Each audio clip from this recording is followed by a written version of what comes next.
Okay.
She has ataxia. Is it thiamine? In pregnancy, as she has vomiting, thiamine deficiency can happen. Vomiting in pregnancy. Okay. Okay, it's not due to okay, hyperemesis gravidarum, one of the risk factor. Okay, altered these patients altered mental status, oculomotor dysfunction,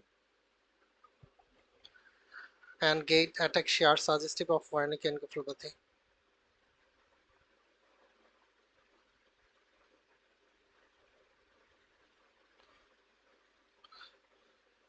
Yes. Okay, Wernicke encephalopathy, a neurological disease due to thiamine deficiency. Although most commonly associated with alcoholism, Wernicke encephalopathy can also occur with hyperemesis gravidarum, severe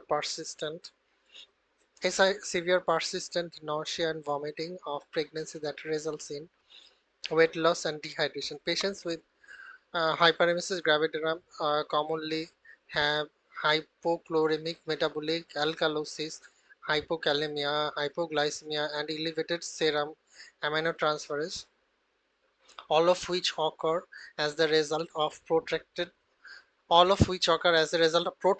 vomiting. Treatment for this patient should include antiemetic fluid and thiamine supplementation. Patients with hyperemesis gravidarum often require glucose infusion due to prolonged hypoglycemia. However, glucose infusion prior to thiamine supplementation can exacerbate Wernicke encephalopathy and should be delayed until the patient has received thiamine. Wernicke encephalopathy in pregnancy associated with increased risk of spontaneous abortion. So thiamine supplementation may decrease the risk. Okay.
Fetal heart rate is higher, like 180.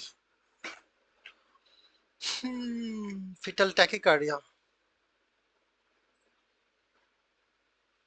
So, cause of fetal tachycardia.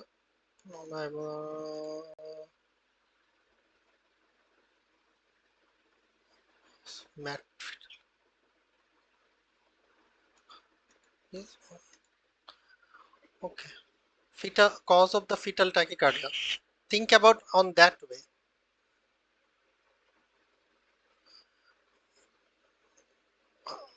Like, wait. Okay, no problem. Like, I am just ruling out the thing. Like, fever can cause tachycardia. Maternal fever can cause. Okay, and you need to remember this box. Okay. So baseline fetal heart rate, if it is more than 160 per minute, if it is more than if it is more than 160 per minute, maternal fever, intraamniotic infection, maternal adverse effect, beta agonist, fetal hyperthyroidism, and fetal tachyarrhythmia. So maternal fever, maternal adverse effect, fetal hyperthyroidism, and fetal tachyarrhythmia. And fetal bradycardia is maternal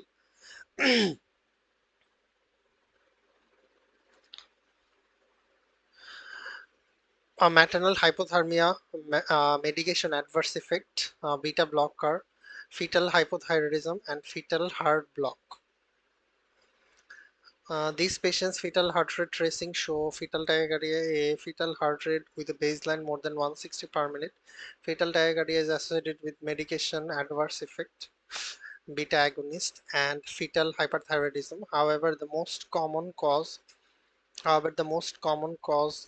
particularly during labor is maternal fever from intraamniotic infection, chorioamnionitis, because the temperature elevation and increased metabolic demand associated with infection stimulate both maternal and fetal heart evolution.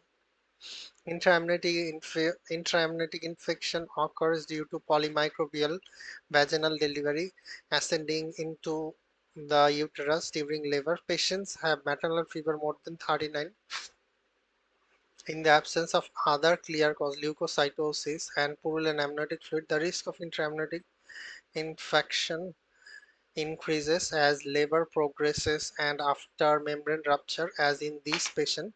Treatment is with antibiotic therapy, broad spectrum antibiotic delivery, induction, augmentation to prevent fetal morbidity, sepsis, cerebral palsy, mortality. Okay,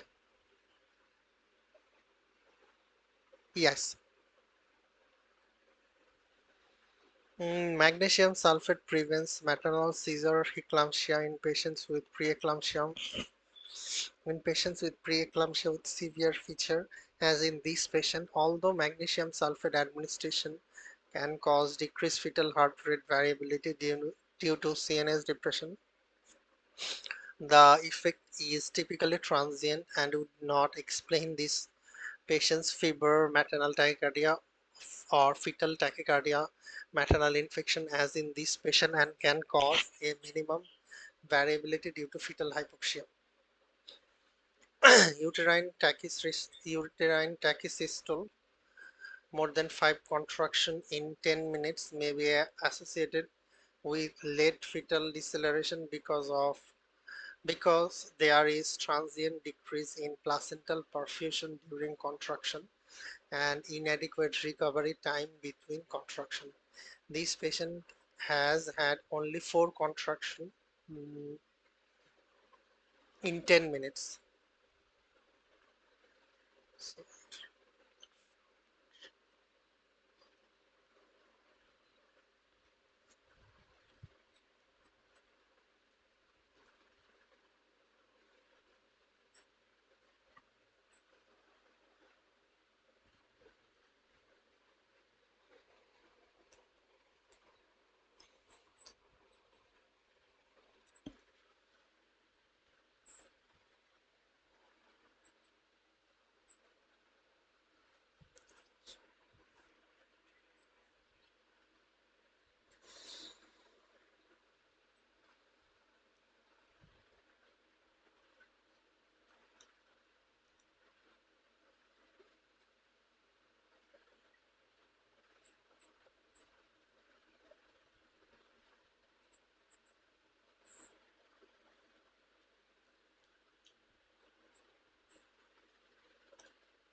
3 plus deep tendon reflex sustained clonus beta ECG elevated.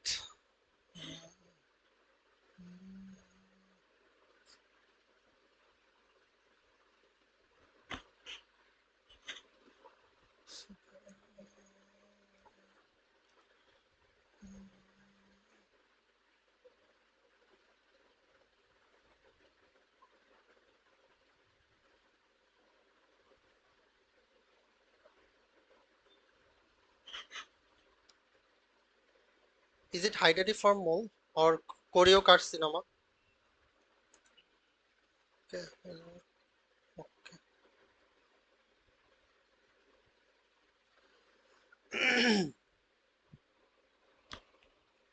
Okay, this patient new onset hypertension.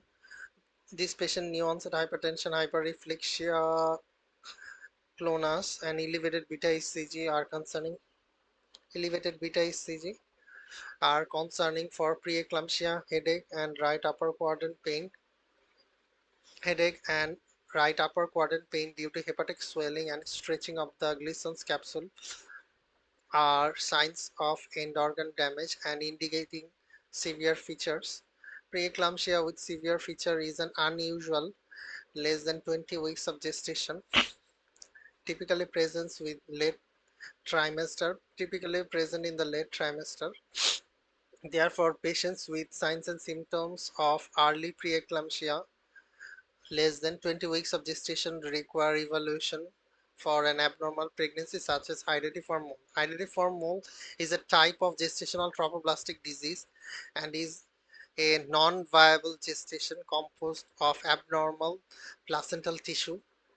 hyperplastic trophoblast or hydrophic trophoblastic villi. Extremes of maternal age. Extremes of maternal age is risk factor early onset preeclampsia in hydatidiform mole is likely due to rapid and excessive trophoblast proliferation followed by abnormal spiral artery development, which causes placental hyperperfusion, placental ischemia, and hypertension. Although trophoblast proliferation leads to markedly elevated beta ECG level and enlarged uterus up to the umbilicus, that is larger than expected for gestational age. Diagnosis is confirmed for mm, pelvic ultrasound showing the uterus filled with heterogeneous mass of an anechoic cystic space, no storm appearance. Treatment of hydatidiform mold is a uterine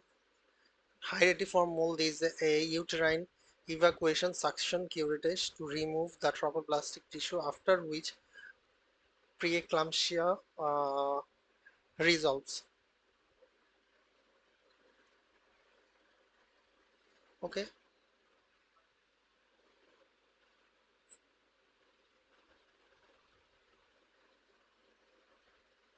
the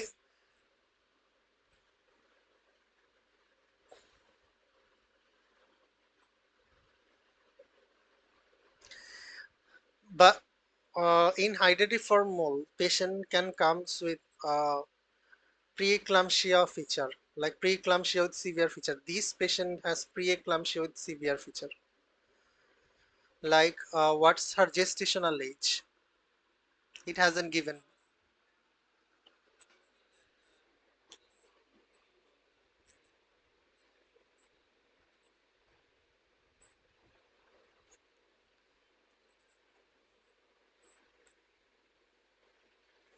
No, it's not a clue.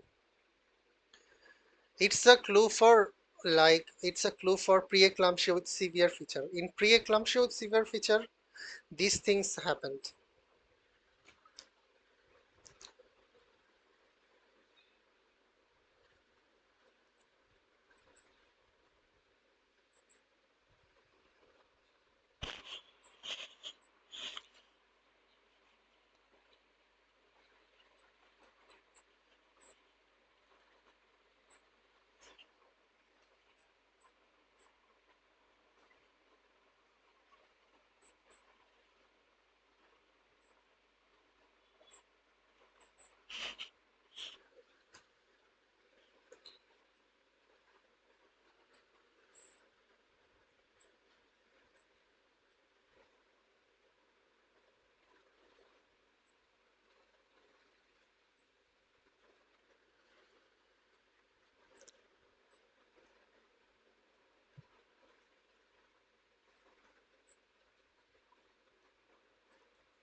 She has 8 weeks of gestation. There is intractable nausea, vomiting,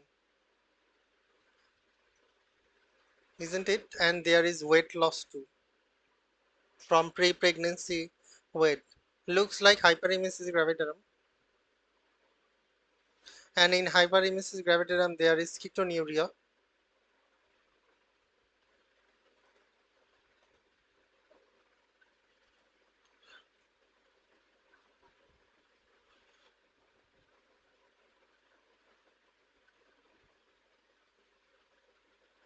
Okay, look at the option B first. Any markedly elevated quantitative beta HCG level suggests a hydatidiform mole, which can present with hyperemesis gravidarum. However, the normal gestation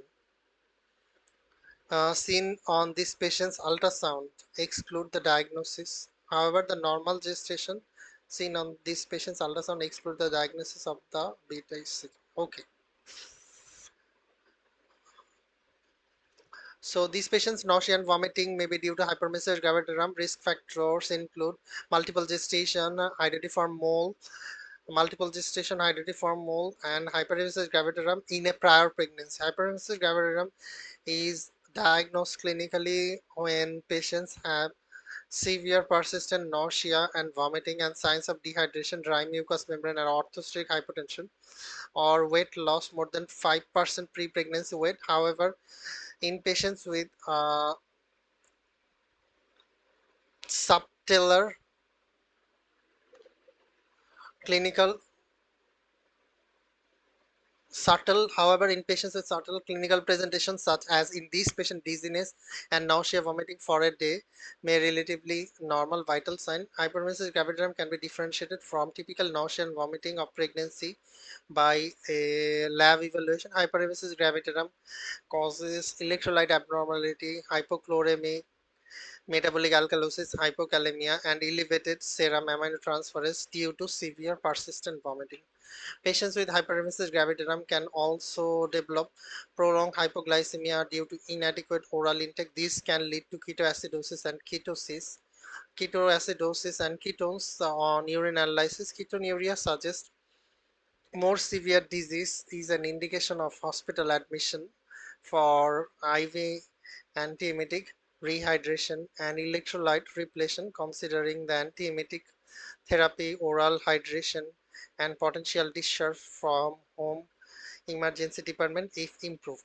Therefore, the best next step in the management of these patients is urine analysis for ketonuria, which will guide for management. Okay.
Amniotic fluid is low, like oligohydramnios.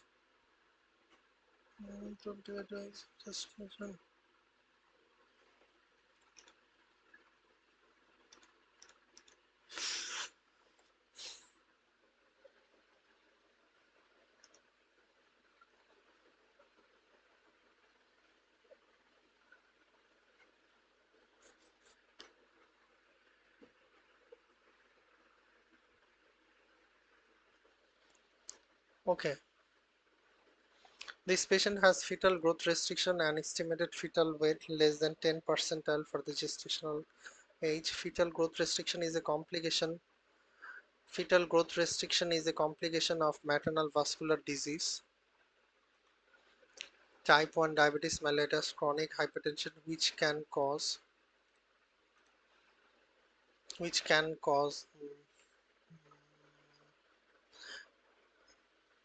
cause chronic vasoconstriction, placental vasoconstriction and ischemia with resultant uteroplacental insufficiency. As uteroplacental insufficiency worsens, placental perfusion decreases, fetal oxygenation and nutrient also decrease. In response to fetal growth, fetal growth slows and maternal blood is preferentially shunted from the fetal kidneys to the brain, causing fetal growth restriction and associated oligohydramnios. Amniotic fluid less than 5 cm as seen in this patient. Patients with fetal growth restriction have a high risk of intrauterine fetal demise and require immediate umbilical artery Doppler ultrasound to assess for placental perfusion. These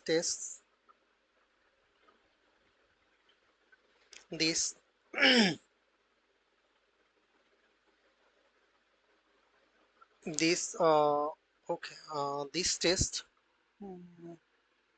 this test measures intravascular blood flow and resistance in the umbilical artery with increasing resistance, indicating decreasing placental perfusion and worsening fetal hypoxia. These measurements are used to identify who require urgent delivery and minimize the fetal demise.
Okay.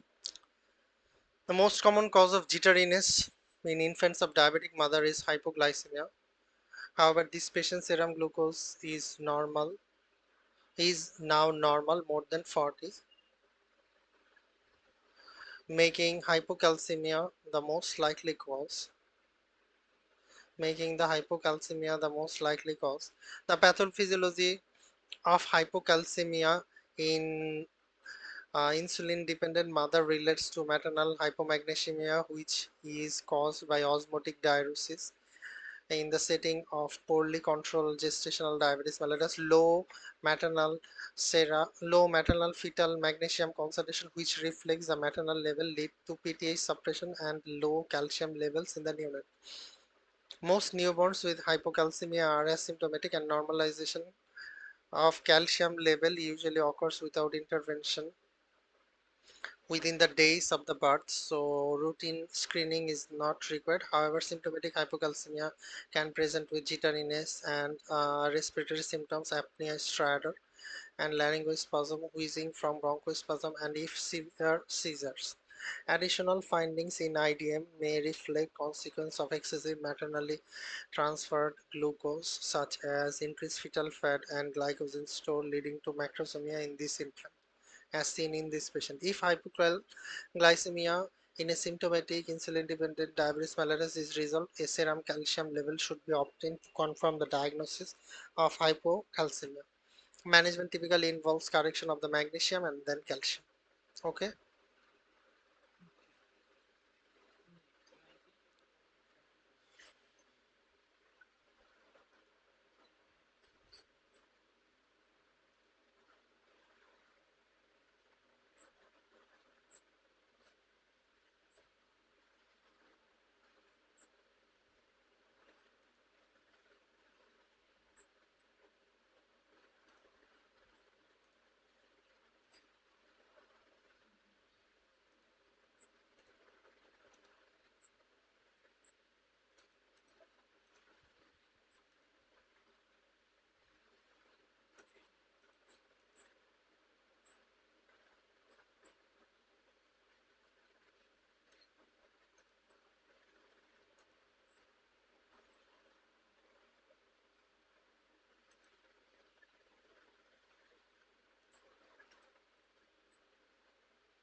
Nitrogen positive clear fluid. That means amniotic fluid comes out,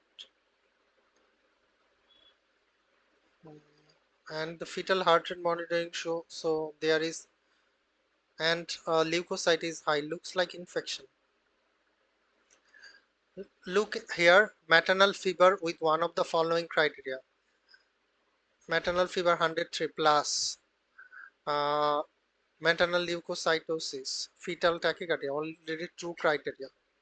Mm, Already two criteria is matched, so looks like infection.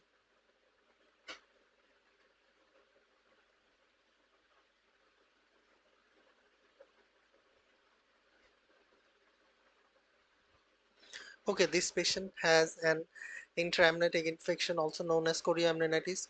This complication is common with premature rupture of the membrane which occurs before the onset of regular contraction, and in those with prolonged rupture of the membrane more than 18 hours. Patients with intraamniotic infection typically have nausea, vomiting, and uterine fundal tenderness.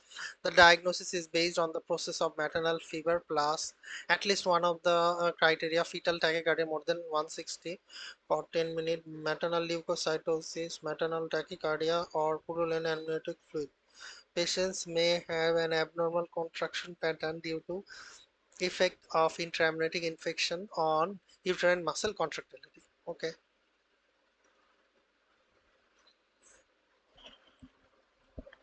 Premature, rup- Premature rupture of the membrane increases the abruptio placenta, which can present with uterine tenderness. However, patients commonly have heavy vaginal bleeding, non-reassuring fetal heart rate racing, and uterine tachysystole more than 5 contraction in 10 minutes.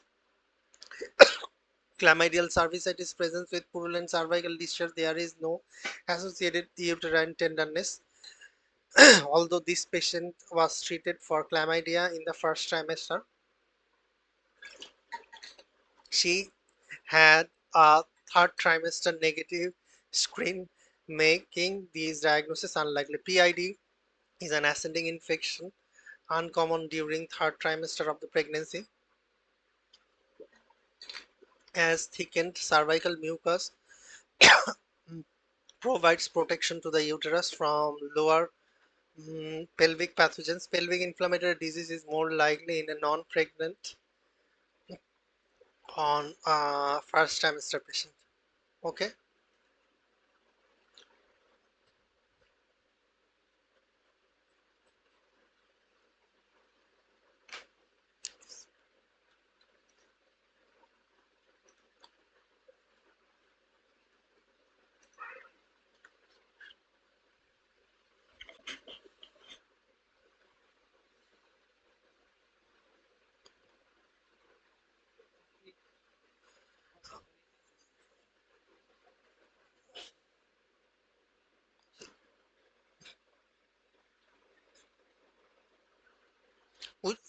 This is 39 weeks of pregnancy. You can, we do not need to cesarean delivery. We can pull out the baby by labor augmentation. So baby is older enough to pull him out. Okay. I remember in that way. Like she has, like the baby, there is intraamniotic infection. Uh, are usually polymicrobial and ascent from the vagina spread to the amniotic fluid, membrane, placenta, uterine decidua, and the umbilical cord. Treatment is broad spectrum IV antibiotic, ampicillin, gentamicin, clindamycin, ampicillin, gentamicin, clindamycin, and immediate delivery by augmentation of the liver to remove the source of infection. These interventions reduce the risk of neonatal morbidity and maternal complication postpartum endometritis. Antipyretics, acetaminophen, and IV fluid administered to reduce the maternal fever, which in turn improves fetal tachycardia. Okay, next.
Yes.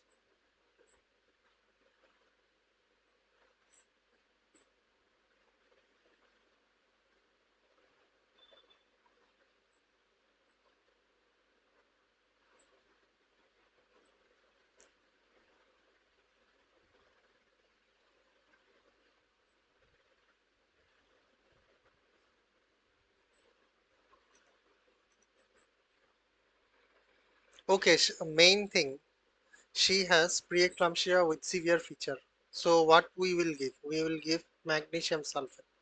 And after giving magnesium sulfate, that the patellar reflex are absent. Okay, now tell me your diagnosis.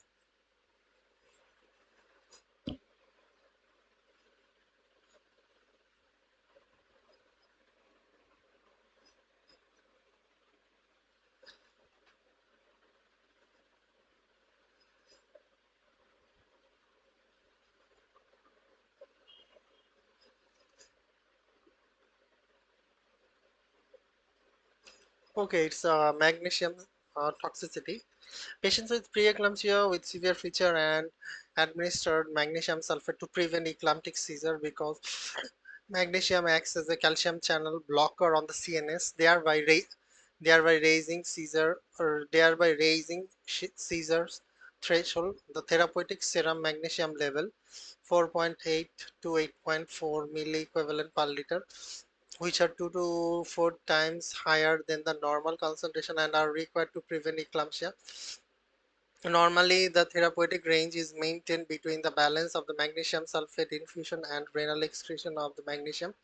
However, in patients with abnormal renal function, as evidenced by either an elevated creatinine level or decreased renal or decreased urine output, as seen in this patient with minimal dark urine, magnesium can be retained and increased to toxic level. High dose of magnesium inhibits presynaptic acetylcholine release, thereby causing neuromuscular inhibition. Therefore, the first sign of magnesium sulfate toxicity is hyporeflexia, and magnesium increases. Patients can develop areflexia and respiratory depression, drowsiness, respiration less than 12 minutes, and if untreated, at risk of respiratory paralysis and cardiac arrest. Treatment is immediate cessation of the magnesium sulfate and administration of the calcium gluconate. Okay.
Is it twin twin?